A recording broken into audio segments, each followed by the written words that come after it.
El día viernes 18 de agosto de 2023 se inicia la audiencia de solicitud de prisión preventiva en expediente 171/23 respecto del imputado Laureano del Valle Castillo, DNI 35.501.111.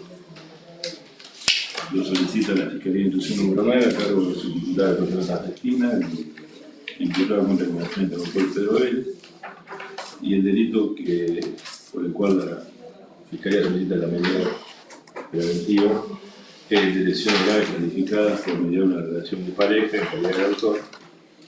Doctor Cestina, lo escuchamos para la administración del caso y fundamenta la solicitud. Muchísimas gracias, señor juez. Esta Fiscalía concurre a esta audiencia entendiendo que, por un lado, tenemos el mérito conviccional para requerir la medida de dictar prisión preventiva. Me refiero puntualmente a la base probable de la existencia del hecho, que consiste en que el día 28 de julio de 2023, a las 2:30 de la noche, en un domicilio ubicado en la zona sur de esta ciudad, en el barrio Santa Marta, el imputado habría agredido a su pareja, Brenda Tamara Herrera, propinándole sendos golpes de puño en su cabeza, cuerpo y ojo, causando lesiones que, conforme el examen médico obrante en autos, causaría un tiempo de curación mayor a un mes y una inutilidad para el trabajo que oscilaría entre los 35 y 40 días, por lo cual se permite la calificación de lesiones graves calificadas por mediar una relación de pareja. En este sentido, yo entiendo que la base probable surge de la previa incorporada, que es la denuncia de la víctima, que da un relato pormenorizado, sin fisuras y coherente de cómo ocurrieron los hechos, el examen médico que se le realiza a la misma, que describe un cuadro lesional perfectamente compatible con el que ella detalla ante las autoridades, y por si fuera poco, ella pidió auxilio a las fuerzas policiales y están los testimonios de los efectivos que confirman que efectivamente estaba en el lugar, que pidió auxilio y que a la vista tenía lesiones en su rostro que son, bueno, como dije, corroboradas por el examen médico. O sea que la prueba se conforma por denuncias, testimonios, que es una prueba periférica y objetiva, y por si fuera poco, prueba de linaje científico como es el examen médico. Entiendo que esta base probable ahora me permite ingresar en la arena del riesgo procesal. El riesgo procesal consiste puntualmente en este caso en la obstaculización de la investigación que va a criterio de esta Fiscalía realizar el encartado en caso de acceder a algún tipo de beneficio carcelatorio que le permita deambular.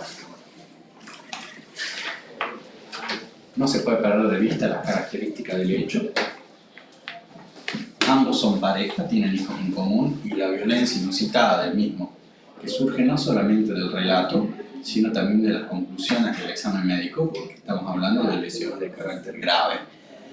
En función de ello, entiendo que el imputado ejerce una injerencia y tiene indudablemente un acceso al círculo áurico de la víctima, por lo cual es necesario que el mismo tenga su estado de privación de la libertad, a la luz de que restan, más allá de que hay una base probable, en base a la prueba que enumeré, restan todavía medidas probatorias por incorporar a la causa que podrían acentuar aún más el panorama acusatorio. Cuando digo las medidas me refiero concretamente a la pericia psicológica, que está ordenada y notificada en curso su diligenciamiento a la víctima, y una pericia médica que está proveyendo también una presentación de la defensa a los fines de acreditar tanto la incapacidad, porque hay un cuestionamiento a los términos de la incapacidad, y al origen, a la etiología y a la dinámica de las lesiones. Estas pruebas, en virtud de que la pericia psicológica y psiquiátrica, la defensa ha enfatizado que no va a cooperar, y esta Fiscalía comparte el criterio de que para no ingresar en un escenario de potenciales debilidades, se le ha hecho el lugar de la oposición y se va a enfocar el trabajo pericial en la víctima. No obstante, entiendo que el imputado va a ejercer sin duda una injerencia sobre la misma que puede contaminar la recolección de pruebas. Porque más allá de que se motiva la audiencia por el hecho del 28 de julio, hay todo un esquema de violencia previo que está reflejado en la planilla de antecedentes y en el expediente que se anexa, que da cuenta de que el mismo hace tan solo 3 meses agredió a un miembro de la familia de la misma, que es su padrastro, y lo ha amenazado, y queda pendiente la recepción de declaración indagatoria porque se ha acumulado el expediente. Esto solamente... Esa agresión no a la pareja, sino a otros familiares. Exactamente. No, y el esquema de violencia, ¿hay denuncias anteriores entre la pareja? Hay un esquema de violencia. El hecho nominado anterior, que yo dije que voy a acumular en este hecho, si me permite hago una breve lectura nada más, una breve mención nada más, amenazó a la madre de la víctima diciendo que la iba a matar a ella, o sea, ella fue la receptora de la amenaza. El hecho nominado primero, por el cual se le va a recepcionar de declaración y por el cual ya fue indagado el 2 de mayo, le dijo a la madre de la víctima: vos cuidate porque a tu hija te la voy a entregar en un cajón. Hay un panorama de violencia y es, como dije, un hecho del 2 de mayo. Hay una denuncia anterior de la madre de la víctima, el hecho nominado segundo tiene como víctima al padrastro, que es el que sufrió las lesiones, y este hecho nominado tercero tiene a las lesiones que padeció la víctima. O sea que entre el mes de mayo y de julio hay 3 hechos que se relacionan directa o indirectamente con la víctima. Pues como dije, más allá de que se lo dijo a Alejandra Navarro, que es la madre, el mensaje iba para la víctima. Fue una intimidación de fecha 2 de mayo que se tradujo en las lesiones graves del 28 de julio. Como dije, hay denuncia, declaración de funciones policiales y un informe técnico. Si bien la víctima declara a fojas 173 en el precinto de violencia familiar y de género, da una declaración que podría decirse que es a favor del imputado, puntualmente con la venia de la jurisdicción, de un extracto nada más. Sí, por favor. Mi presencia es a los fines de dejar sin efecto la denuncia, ya que sinceramente no quería perjudicar a mi pareja porque tenemos hijos en común, y quiero poner en claro que mi hijo solía vivir con su denunciado, con mi denunciado, y decidirse a vivir conmigo. Y de ahí hace una descripción del marco familiar, pero no niega las circunstancias del hecho ni pone en crisis ninguno de los extremos. ¿Qué hijo es que se va a vivir con ella? Acá dice: tengo 3 hijos en común, quiero poner en claro que mi hijo, Cativa Herreras Bautista Santiago, 12 años, y quien solía vivir con mi denunciado, decidirse vivir conmigo. Y esa es una consideración que... ¿Él lo vive con usted o vive con usted? Sí, está viviendo con vos. Está bien. O sea, pero las consideraciones que hace ella, más allá de que menciona a los hijos, habla de dejar sin efecto, pero no... No, está bien, pero ¿cuál es el no, fundamento de que, porque no consta ni el video de la audiencia de control, ni una minuta donde conste el fundamento resolutivo y resolutivo? A mí no me queda claro por qué él está en el domicilio después de la audiencia de control. Está con el niño. Ha tenido problemas, una de las cuestiones. El chiquito está a cargo de. Bautista está a cargo de él. Sí. Es más, tuvo un inconveniente. Recién ayer me comenta la madre que hay días que el policía no depende de la guardia, porque no lo quieren dejar estar en la casa, en su casa. O sea, es un problema que el fiscal no lo conocía, yo tampoco lo conocí ayer a la tarde. O sea, el chiquito está viviendo con él. El custodio ocasional, no lo deja. lo corre al chiquito. No lo dejan estar con él en la No casa. lo deja estar hacia la noche, lo corre para que se vaya. Claro, sí, Un señor no se puede que dormir. no se puede quedar a dormir, pero el nene quiere quedarse a dormir Pero en el casa. fundamento de la audiencia de control por el cual él va al domicilio, Es que el niño tiene una guardia judicial de el que está cuidado de él. Sí. Ahí actuó en otra fiscalía. Era el doctor Maidana, creo que tú. Claro, en otra fiscalía, yo vengo en esta. Tuvo la fiscalía 3 y... Claro, de control yo vine para esto, porque después me gira el expediente. Disculpe, pensé que podía iluminarme sobre el tema, pero no. Está bien. Pero usted, doctor, sí estaba. Sí, yo estaba. Y el fundamento fue El ese. fundamento fue ese. Y el niño está ahí, como digo, salvo cuando hay un custodio particular que, Claro. bueno, obviamente sótano. Sí, ahí Que está. lo deja estar un rato y lo corre en hora de la noche. Así que, bueno, como decía, base probable, hay indicios que acabo de enumerar que no son conjeturas de la Fiscalía, están volcados en el expediente, en los decretos del hecho y en la acumulación que ha hecho esta Fiscalía cumpliendo las reglas de conexidad y acumulando entendiendo que no causa un retardo a la presentación del expediente. Y a la prueba pendiente de diligenciamiento que es proveyendo partes de la presentación de la defensa que entiendo que es necesario que el encartado continúe privado de la libertad bajo la modalidad de prisión preventiva, dejando aclarado esta Fiscalía que no hace ningún tipo de objeción a la modalidad por la cual se le ha otorgado la medida de coerción de control de detención y eventualmente si se le otorgara la prisión preventiva en cuanto al rigor de la misma, que sea domiciliario o con algún método de control afín. En la Fiscalía no ingresa en ese debate, no entiendo que haya argumentos para refutar, pero sí para solicitar que el mismo sea sometido a prisión preventiva sobre la base de los argumentos que realicé y esperando se dé acogida favorable a esta requisitoria. Nada más, muchas gracias. Gracias, doctor. ¿De qué tiempo estima que se va a terminar la investigación? Me señala que se faltarían 2 pericias, una pericia psicológica de la víctima que ya tiene turno. Sí, el tiempo para tarifarla, en los siguientes 30 días se puede hacer la pericia psicológica, la pericia médica y ahí estoy poniendo el plazo de diligenciamiento y de eventuales impugnaciones. En 30 días. 30 días lo que lleva el plazo del diligenciamiento de la pericia. Gracias, doctor Betos. Sí, bueno, yo considero que no se dan los recaudos para solicitar el encarcelamiento preventivo que solicita la Fiscalía. Considero que las pruebas pendientes que refiere la Fiscalía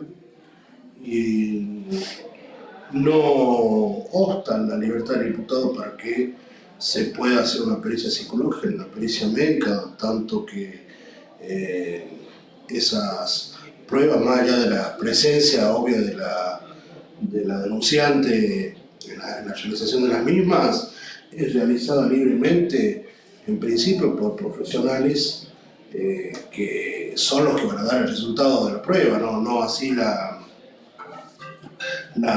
denunciante. Sí, y debo reconocer, porque no les obliga, esta defensa solicitó el testimonio de la denunciante.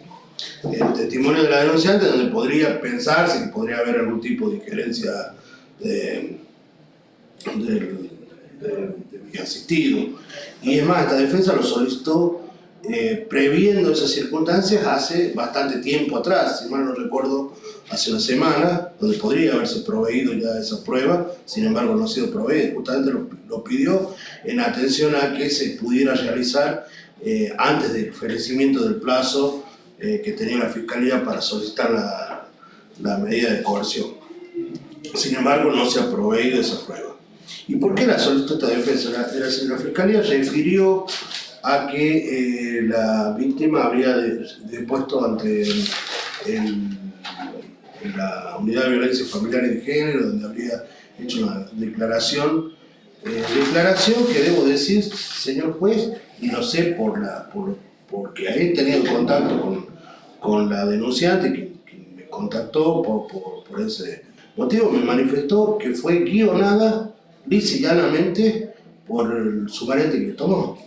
O sea, y prácticamente bajo amenaza de que si ella decía la verdad de lo que había acontecido, esto es que se había autoagredido, incluso ella le brindó detalles todo a la persona que le recibió la declaración, que la iban a meter presa. Esa fue la forma en la cual se la amedrentó uno de los brazos del papá de Estado, que prácticamente hoy por hoy, bajo la excusa de la protección de la mujer y de una supuesta perspectiva de género, dice y llanamente considera a las mujeres minusválidas y no la dejó declarar libremente como ella pretendía. Eso es la versión que me dio la señora Brenda Herrera en su momento de cómo fue el contexto en que se recepcionó esa declaración.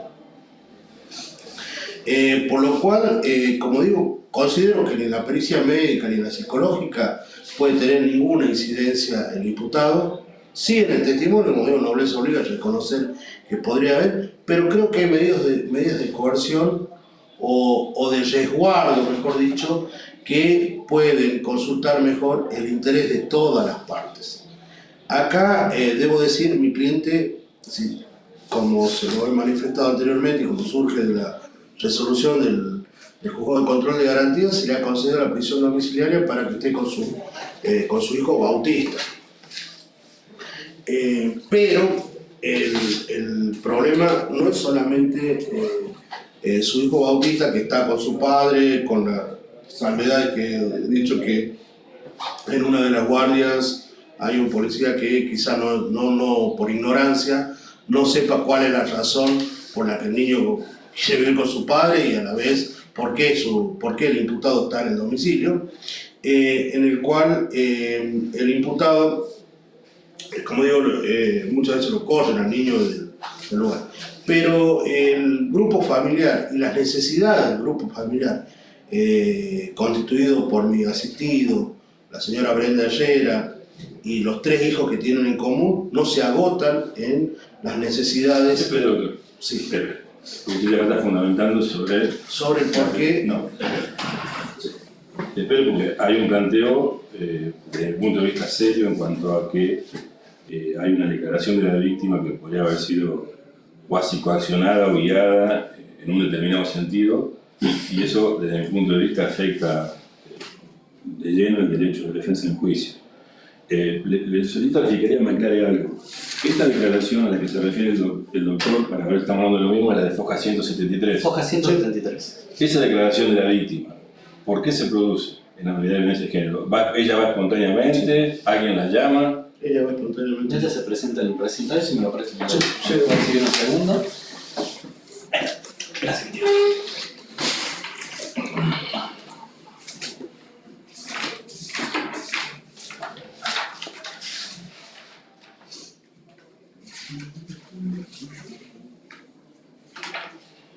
Disculpe que he interrumpido, doctor, Sí, pero no, que no voy a seguir, no voy a resolver si yo no resuelvo esta cuestión brevemente.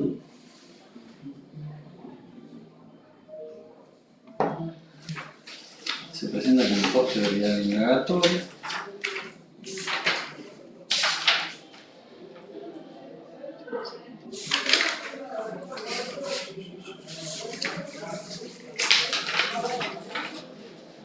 Sí, viene prácticamente el mismo día que el control de detención.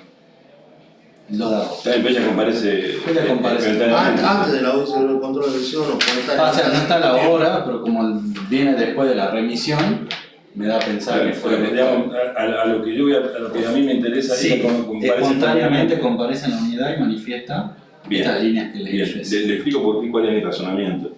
Creo que acá están en una, digamos, los derechos, que son los derechos de la víctima con la perspectiva de género dentro del contexto de violencia, por un lado, y el derecho de defensa del juicio por el otro, atento a que con el principio de buena fe procesal que debe guiar este tipo de audiencias, debo dar, en principio, salvo como al contrario, luego, debo dar fe o acreditar la buena fe del letrado defensor en cuanto, en principio, la declaración esta un poco cuasi coaccionada o compelida de cierta manera, enfocada o guiada a declarar de cierta manera, sobre alguien que realmente desconoce los efectos jurídicos de las testimoniales, de los actos, de falso testimonio, etc. Más aún en un proceso de confusión o un contexto bastante confuso de una desintegración o en principio desintegración de su núcleo familiar. Y entre estos dos derechos el juez debe optar de acuerdo al momento por uno, por sobre otro, indefectiblemente.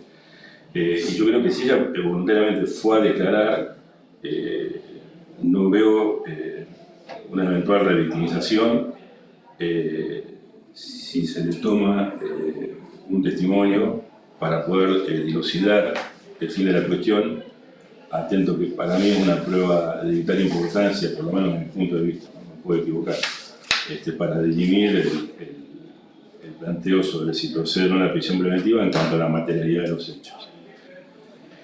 Dicho ello, no sé si el doctor Vélez tiene participación en el acto instructorio, no tiene participación. Pedí la participación y pedí el testimonio de la señora, porque sé que en la fiscalía no ocurriría lo que ocurrió en la unidad de violencia. Sé de la buena fe de la. Cuando el expediente estaba radicado pidiendo bien, entonces. participación en los actos con un perfecto, perfecto. Entonces va a tener participación, no va a poder controlar el acto, entiendo yo. Mi resolución es que vamos a hacer un paso, llamarlo un cuarto intermedio, o nos vamos a volver a ver luego de que Fiscalía cite nuevamente a la víctima a tomar la declaración testimonial, sugiero, porque no puedo direccionar la investigación, sugiero que se lo haga en Fiscalía y preferentemente con control de la defensa, porque ya tienen participación, la defensa sabe lo que tiene que hacer. Y una vez que se tome ese testimonio, vemos si Fiscalía insiste con la preventiva o nos volvemos a encontrar. Ese es mi... Vuelve el expediente a la Fiscalía. Vuelve el para que se haga expediente, esa se va a diligencia. Fiscalía. Eso es todo.